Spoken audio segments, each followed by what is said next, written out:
हरिओम दोस्तों, स्वागत है आपका free study bye Lodhi sir के यूट्यूब चैनल में। दोस्तों मैं कृपाल लोधी। स्टूडेंट्स, आज हम आपको लेकर के आए हैं क्लास 10th मैथ्स में प्रश्नावली 3.3 एक्सरसाइज 3.3। आज ये होगा दोस्तों, इसमें हम आपको जो प्रतिस्थापन विधि वाले प्रश्न हैं वो सभी के सभी प्रश्न हल करवाने वाले हैं।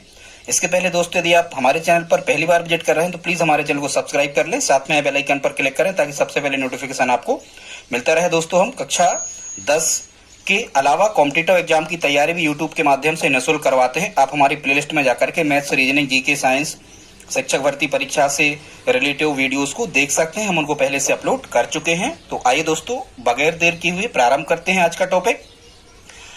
कक्षा 10वीं में मैथ्स में प्रश्नावली 3.3। स्टूडेंट्स, तो पढ़ते हैं प्रश्न क्या है।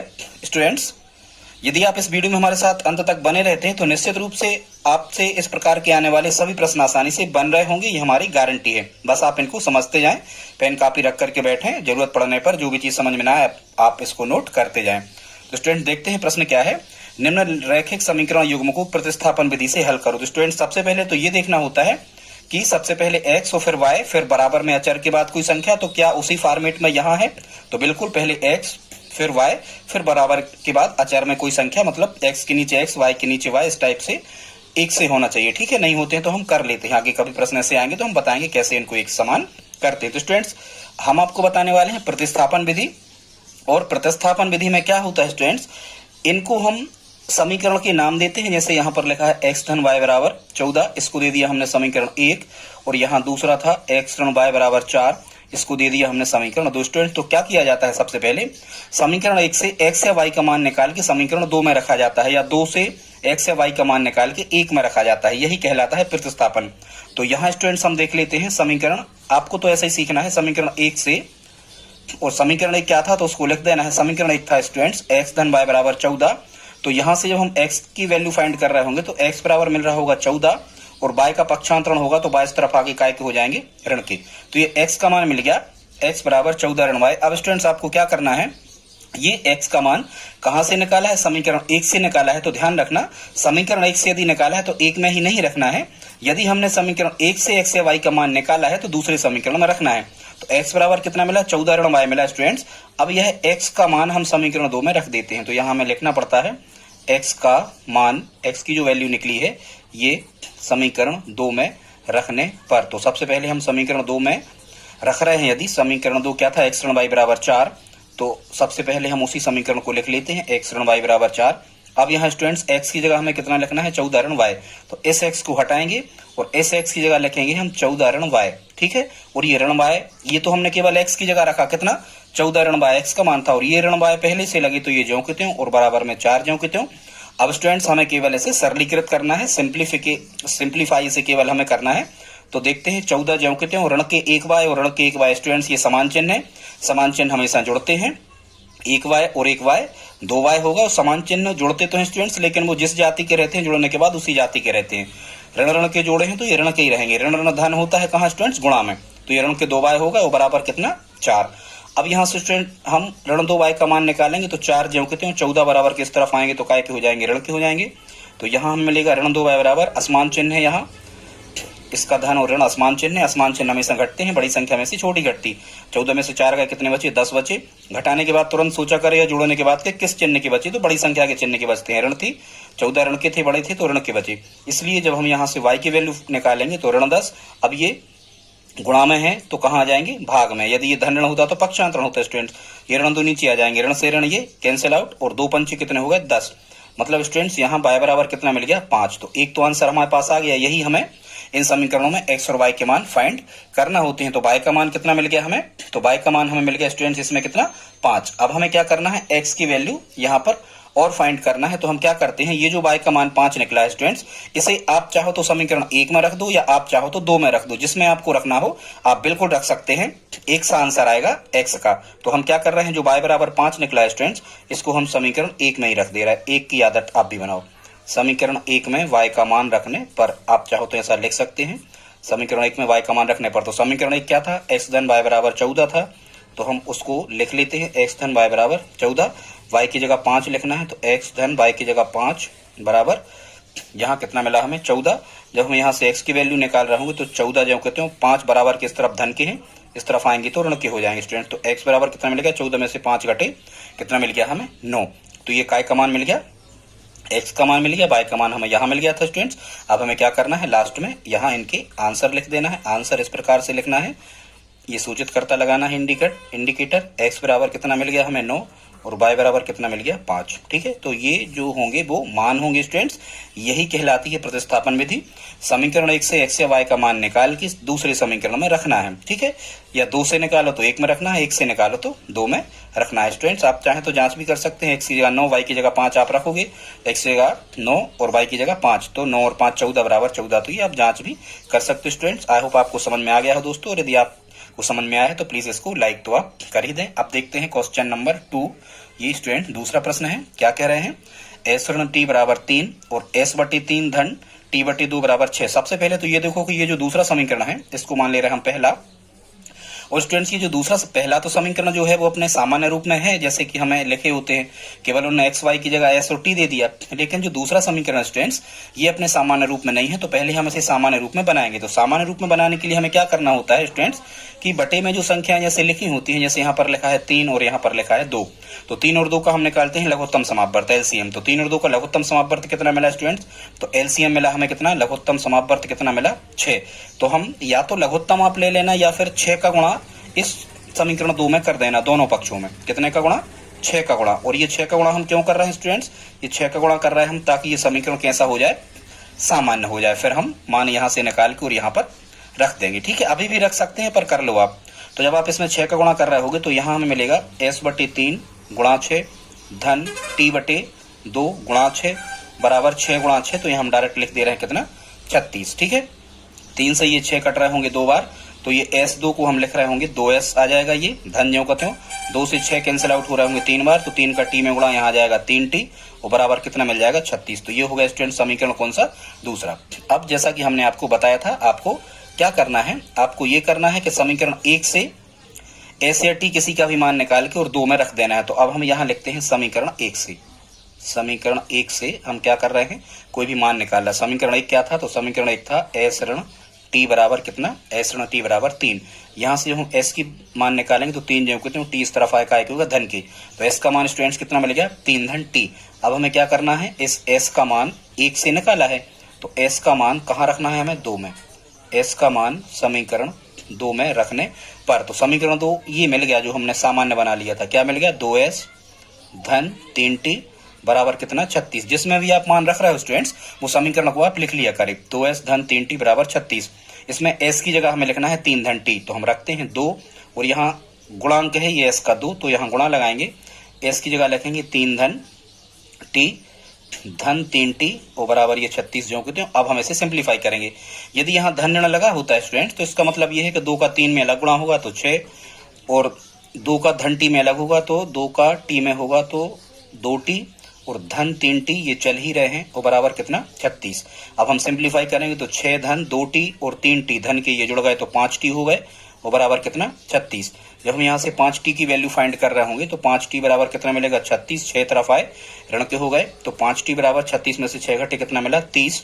इसलिए जब हम t की वैल्यू फाइंड करेंगे तो 30 ये गुणा में है तो भाग में आते हैं, बटे 5 नीचे आ जाएंगे, 5 से कट गए कितने बार, 6 बार। तो स्टूडेंट्स यहाँ t का मान कितना मिल गया 6। अब हमें काय का मान निकालना है, s का मान और फाइंड करना है स्टूडेंट। तो t का मान हमें 6 मिल गया, अब हमें s का मान निकालना है। तो देखो या तो आपने ये s बराबर 3 धन t निकला था यहाँ आप रख दो, नहीं तो समीकरण 1 में रखने की आदत बनाओ। अब हम क्या करेंगे, समीकरण 1 में t का मान रखने पर अब हम क्या करेंगे, या 2 में रख दो आप, जो आपको सरल पड़े। ठीक है, इसमें भी रख दो, आंसर सेम ही आने वाले हैं। समीकरण 1 में t का मान, तो समीकरण 1 क्या है, s ऋण t बराबर 3, तो हम लिख दे रहे s ऋण t बराबर 3 और t का मान कितना निकला 6, तो s ऋण t को हटाएंगे, इसकी जगह t का मान 6 रखेंगे ये और बराबर 3, तो s बराबर कितना मिलेगा 3, 6 इस तरफ आए तो धन के हो गए, पक्षांतरण होता है तो चिन्ह पलटते हैं, तो s बराबर 6 3 कितने होगा स्टूडेंट्स 9, तो s बराबर कितना मिल गया हमें 9 और t बराबर कितना मिल गया स्टूडेंट्स 6। तो ये इसके क्या आ गए, तो ये आ गए स्टूडेंट्स क्या इसके आंसर कितने 9 और 6। आप चाहो तो लास्ट में इसका आंसर लिख सकते हो कैसा, s बराबर कितना 9 और t बराबर कितना 6, और इस प्रकार से आप ब्रैकेट में से बंद कर दिया करें। तो ये हो गए, ये क्वेश्चन आपका कौन सा होगा स्टूडेंट्स, ये दूसरा प्रश्न हो गया। आई होप आपको समझ में आ गया होगा। अब हम देखते हैं स्टूडेंट्स प्रश्न क्रमांक 3 को, इसको कैसे करना है। तो बिल्कुल ऐसे ही इसे भी हमें करना है। इसको दो आप समीकरण 1 और इसको दो समीकरण 2। कैसे थे, 3x ऋण y बराबर 3 और 9x ऋण 3y बराबर कितना मिल गया यहाँ पर हमें स्टूडेंट्स, कितना मिल गया 9। ठीक है, तो इसको हम कैसे कर सकते हैं। सबसे पहले तो आपको स्टूडेंट्स वो जो हमने आपको नियम बताए थे वो आपको नियम याद होना चाहिए कि कब आलेखी रेखाएं प्रतिच्छेद करती हैं, कब आलेखी रेखाएं समांतर होती हैं, या हम कहें कि कब निकाय के जो युग्म होते हैं वो कैसे होते हैं। ठीक है, कौन सी कंडीशन में अनंतः अनेक हल होते हैं, कौन सी कंडीशन में कोई हल नहीं होता और कौन सी कंडीशन में क्या होता है। ठीक है, तो आप जानते स्टूडेंट। तो इसको जब हम हल कर रहे होंगे आप देखो, तो यहाँ हम कैसा लिखते थे समीकरण 1 से, तो हम यहाँ लिखेंगे समीकरण 1 से। और समीकरण 1 कैसा है, 3x ऋण y बराबर 3। तो यहाँ से जब हम 3x की वैल्यू निकालेंगे तो 3 जब कहते हैं y इस तरफ आए तो काय के होगा धन के। तो ये क्या मिला हमें, 3x बराबर 3 धन y स्टूडेंट्स। यहाँ से जब हम x की वैल्यू निकाल रहे होंगे तो यहाँ हमें मिलेगा 3 धन y और सबके बटे ये 3 x गुणांक में थे तो ये भाग में आ जाएंगे। तो x का मान कितना मिला, 3 धन y बटे 3। अब ये x का मान हम कहाँ रखेंगे स्टूडेंट, समीकरण 2 में। तो देखते हैं रख के x का मान समीकरण 2 में रखने पर, तो समीकरण 2 क्या था, समीकरण 2 था 9x ऋण 3y बराबर 9। रखते हैं मान 9 गुणा x की जगह रखेंगे हम कितना, 3 धन y बटे 3, x की जगह ऋण 3y बराबर 9। 3 से 9 कितने बार कट गए, 3 बार। अब हम इसे जब सिंप्लीफाई करेंगे तो 3 का 3 में गुणा तो 3 तिरका 9 धन 3 का y में गुणा तो 3y ऋण 3y और बराबर 9। तो धन के 3y ऋण के 3y कट जाएंगे, असमान चिन्ह घटते हैं मतलब कटते हैं, यहाँ समान हो। तो कितना मिल गया हमें स्टूडेंट्स, 9 बराबर 9। मतलब इसका मान हमें नहीं मिला। ठीक है, x और y एक साथ कट जा रहे हैं स्टूडेंट्स। यदि x और y एक साथ कट जा रहे हैं, किसी भी अज्ञात राशि का मान हमें नहीं मिल पा रहा होता है, तो हम क्या करते हैं, जो इनके समीकरण निकाय के जो 3 नियम थे हम उनका उपयोग करते हैं स्टूडेंट। तो जब हम यहाँ देखते हैं 3/9 करेंगे, यहाँ हम यदि करके देखें 3/9 बराबर, यहाँ इसका गुणांक कितना है y का 1, तो यहाँ हम करेंगे कितना, ऋण 1 है इसका गुणांक और y का गुणांक ऋण 3 है, तो ऋण 1/3। और यहाँ भी करेंगे तो 3/9। ठीक है, जब आप इसको कैंसिल आउट करोगे तो 3 एकम 3, 3 तिरका 9, मतलब 1/3 यहाँ भी मिला, ऋण से ऋण कट गए, 1/3 यहाँ भी मिला और यहाँ भी कितना मिला, 3 एकम 3, 3 तिरका 9, यहाँ भी कैंसिल आउट करे तो 1/3। मतलब यहाँ स्टूडेंट्स A1/A2 बराबर B1/B2 बराबर C1/C2 ये कंडीशन मिल रही।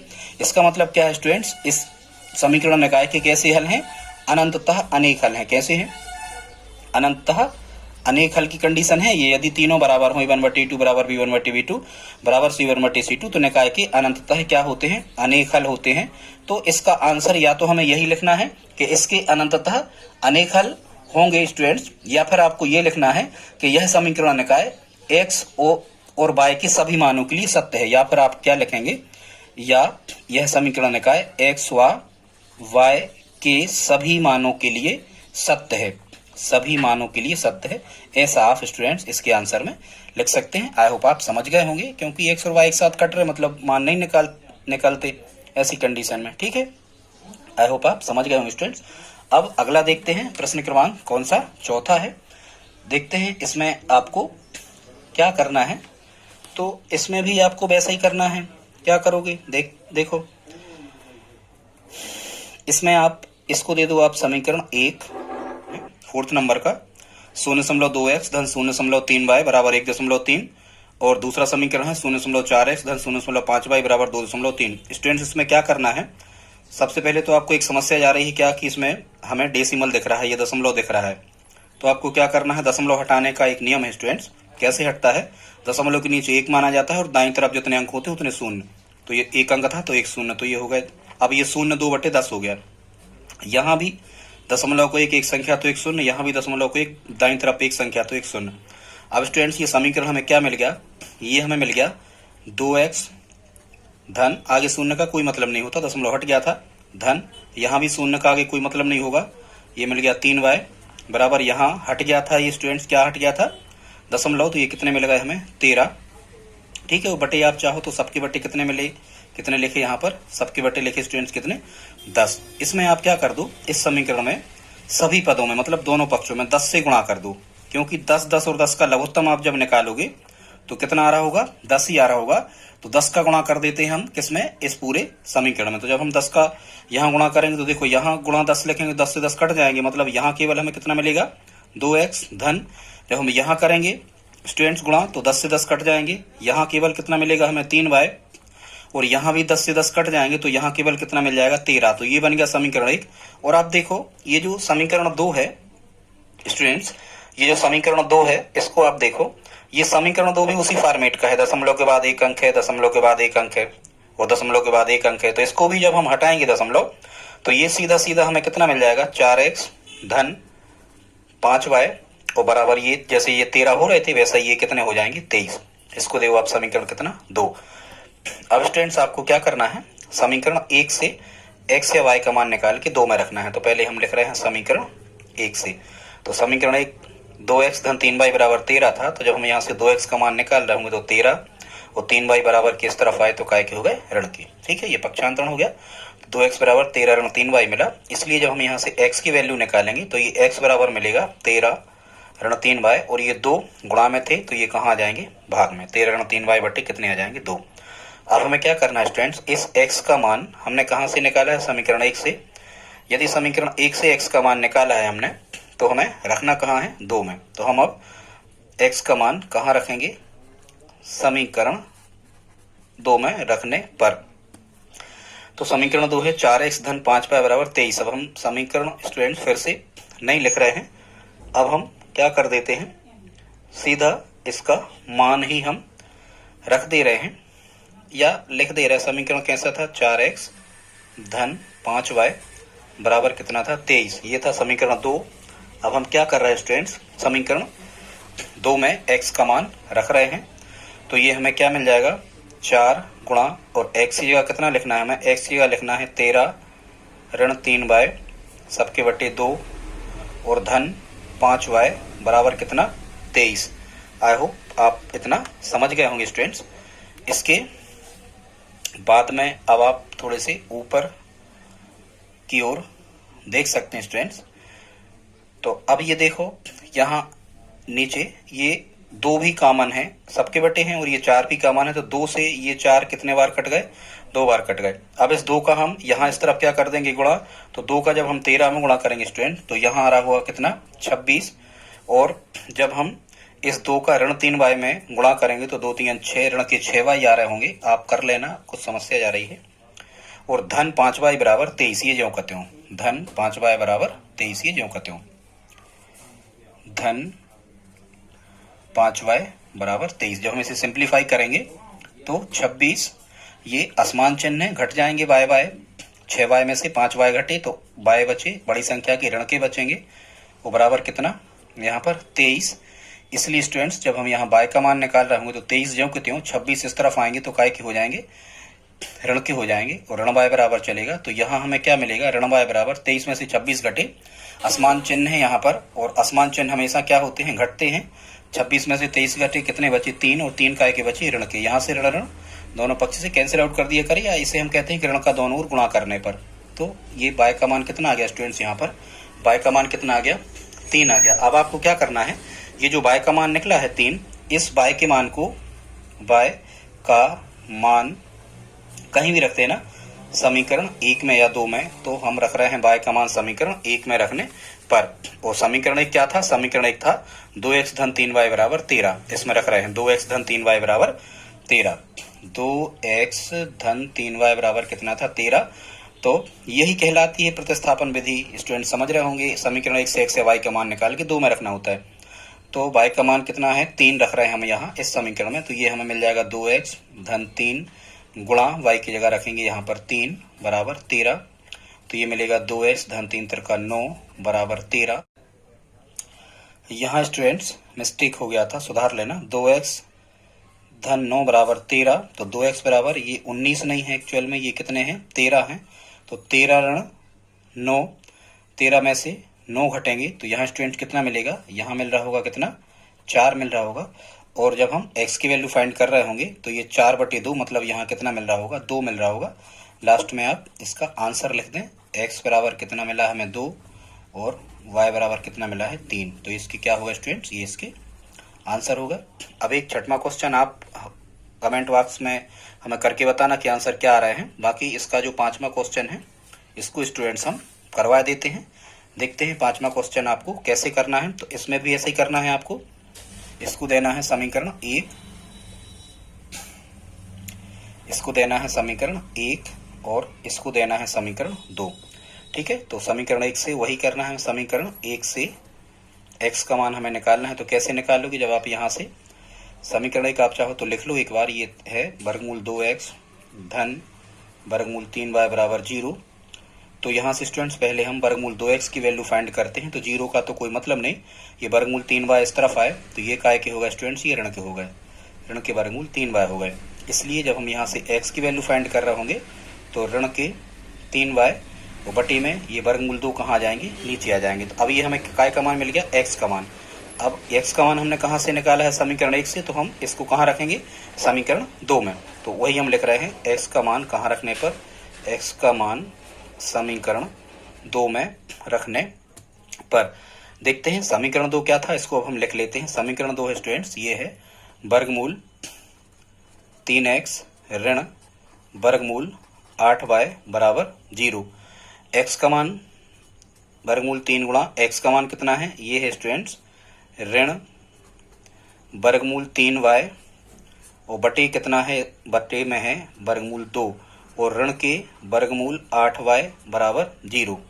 ठीक है स्टूडेंट, जब हम इसे सिंप्लीफाई कर रहे होंगे तो वर्गमूल 3 का वर्गमूल 3 में गुणा हो जाता है 3। तो ये आ जाएंगे कितने, ऋण के 3 और ये y साथ में लिखे हैं तो ऋण के कितने आ जाएंगे 3y और यहाँ आ जाएंगे बटे में वर्गमूल 2, ये बाहर में चल ही रहे हैं, और ऋण के वर्गमूल 8y बराबर कितना आ जाएगा यहाँ पर स्टूडेंट्स, यहाँ आ जाएगा कितना 0। ठीक है, अब हमें क्या करना है, अभी y का मान हमें नहीं मिला। ये जो समीकरण आ गया है इसमें, ये जो समीकरण हमें मिल गया है स्टूडेंट्स, ये समीकरण, इसमें हम नीचे क्या देख रहे हैं, वर्गमूल 2। तो हम इसके तीनों पदों में वर्गमूल 2 का कर देते हैं गुणा। यहाँ भी वर्गमूल 2 का, यहाँ भी वर्गमूल 2 का और यहाँ भी वर्गमूल 2 का। यहाँ लिख नहीं रहे आप, देखना इसमें हम वर्गमूल 2 का गुणा कर रहे हैं। तो ये हमें मिल जाएगा ऋण के 3y। देखो जब हम यहाँ वर्गमूल 2 का गुणा करेंगे तो वर्गमूल 2 से वर्गमूल 2 कट जाएंगे, और ये बट्टे की संख्या हटाने का यही नियम है कि इसके बट्टे क्या था 1, तो इसका और इसका हमने एलसीएम लिया तो वर्गमूल 2 आया, तो एलसीएम का ही गुणा कर दो तो ये सामान्य बन जाता है कोई भी समीकरण, ये नियम है गणित में। तो ऋण के 3y मिल गए, वर्गमूल 2 से वर्गमूल 2 कट गए, ऋण, लेकिन यहाँ वर्गमूल 2 का गुणा होगा वर्गमूल 8 में, तो ये हो जाएंगे वर्गमूल 16। कितने हो जाएंगे, वर्गमूल 16y बराबर कितना 0। तो ये हमें मिलेगा ऋण के 3y ऋण वर्गमूल 16 का मान होता है कितना होता है 4। तो ये मिल जाएगा हमें 4y बराबर में कितना मिल गया यहाँ स्टूडेंट्स, बराबर में मिल जाएगा यहाँ कितना 0। आई होप आप इतना समझ रहे होंगे स्टूडेंट्स। अब हम यहाँ से जब हल करेंगे तो समान चिन्ह जोड़ते हैं, ऋण के 3y ऋण के 4y, ये होगा ऋण के 7y बराबर कितना 0। जब हम y का मान निकालेंगे तो 0 बटे ये ऋण 7 नीचे आ जाएगा। लेकिन स्टूडेंट्स यदि ऊपर 0 रहे तो उस संख्या का टोटल मान कितना हो जाता है, 0 ही हो जाता है। इसका मतलब ये हुआ कि y की वैल्यू हमें कितनी मिल गई यहाँ पर 0। अब हमें क्या करना है, इसके बाद में जो ये y का मान 0 मिल गया, इसको आप या तो समीकरण 1 में रख दो या 2 में रख दो, तो क्या फाइंड हो जाता है, हमें x फाइंड हो जाता है। ठीक है, तो हम समीकरण 1 में रख रहे हैं, तो यहाँ आप लिख दिया करें, हम नहीं लिख रहे हैं। समीकरण 1 में x का मान रखने पर, तो समीकरण क्या था, वर्गमूल 2x धन वर्गमूल 3y बराबर 0। तो ये बन जाएगा स्टूडेंट्स यहाँ वर्गमूल 2x धन वर्गमूल 3 इंटू क्या है यहाँ y, तो y की जगह कितना रखना हमें 0, वो बराबर है क्या 0। इस समीकरण में हमने केवल y की जगह कितना रख दिया 0। तो ये हमें मिल गया वर्गमूल 2x धन 0 में वर्गमूल 3 का गुणा होगा तो कितना हो जाएगा, यहाँ पर 0 ही हो जाएगा, वो बराबर में क्या 0। वर्गमूल 2x में जब 0 जोड़े तो 0 का कोई मतलब नहीं होता स्टूडेंट्स, ये वर्गमूल 2x ही मिल गए और बराबर में हमें 0 मिल गया। जब x की वैल्यू फाइंड कर रहे होंगे हम यहाँ पे, तो ये 0 जो कहते हैं वो वर्गमूल 2 ये गुणा में है तो काय में आ जाएंगे, भाग में आ जाएंगे। और स्टूडेंट्स हमने बताया भी ये नियम होता है, यदि ऊपर 0 है बटे में भले कोई भी संख्या है, इसका मान कितना हो जाता है 0 ही हो जाता है स्टूडेंट। तो इसका मतलब क्या निकला कि x का मान भी कितना निकला 0। इसका मतलब हमारे दोनों आंसर फाइंड हो चुके हैं। वो कैसे निकल चुके हैं कि इसका मान x भी 0 आ रहा है और y भी कितना आ रहा है 0। स्टूडेंट्स यदि आज की वीडियो पसंद आए तो प्लीज आप लाइक करें स्टूडेंट्स। इसका केवल एक क्वेश्चन रह गया है, कौन सा, छठवां रह गया है स्टूडेंट्स। हम छठवां में केवल कहां तक आपको बता रहे हैं स्टूडेंट्स, छठवां में हम केवल आपको ये सरल कर दे रहे हैं समीकरण, ताकि आप इसको आसानी से हल कर सकें। बाकी आप कमेंट में इसके आंसर हमें बताना कि कितना आया। जैसे ये समीकरण 3x/2 ऋण 5y/3 बराबर ऋण 2 स्टूडेंट, तो यहाँ 2 और 3 का लघुत्तम कितना बना 6। आप इस पूरे समीकरण में 6 का गुणा कर दो, तो कैसे लिखोगे 3x/2 गुणा 6, ऋण कैसे लिखोगे 5y/3 ज्यों को त्यों गुणा 6, यहाँ भी 6 का गुणा कर दिया, यहाँ भी 6 का गुणा कर दिया, और ऋण 2 में 6 का गुणा करेंगे तो 6 दूनी 12, ये मिल जाएगा हमें ऋण 12। अब 2 से ये 6 कितने बार कट गए, 2 3 6, 3 बार, 3 तर का कितना मिल गया 9x, ऋण 3 से 6 कितने बार कट गया 2 बार, 2 का 5 में गुणा किया 2 पंचे 10y बराबर ऋण 12। तो ये एक समीकरण बन गया, ये हो गया सामान्य समीकरण, बिल्कुल हो गया। ऐसा यहाँ करना है, क्या था x/3 धन कितने थे y/ कितने थे 2 बराबर 13/6, यहाँ भी 3 और 2 का लघुत्तम निकला, कितना मिला 6 मिला। इस समीकरण में भी 6 का गुणा करो, तो x/3 गुणा 6 धन y/ कितना था 2 गुणा 6 और बराबर 13/6 गुणा 6। तो 3 से ये 6 कितने बार कटेंगे 2 बार, तो यहाँ मिल जाएगा हमें 2x धन्यों को, तो 2 से 6 कितने बार कटेंगे 3 बार, तो यहाँ मिल जाएगा 3y बराबर 6 से 6 कटेंगे तो कितना मिल जाएगा 13।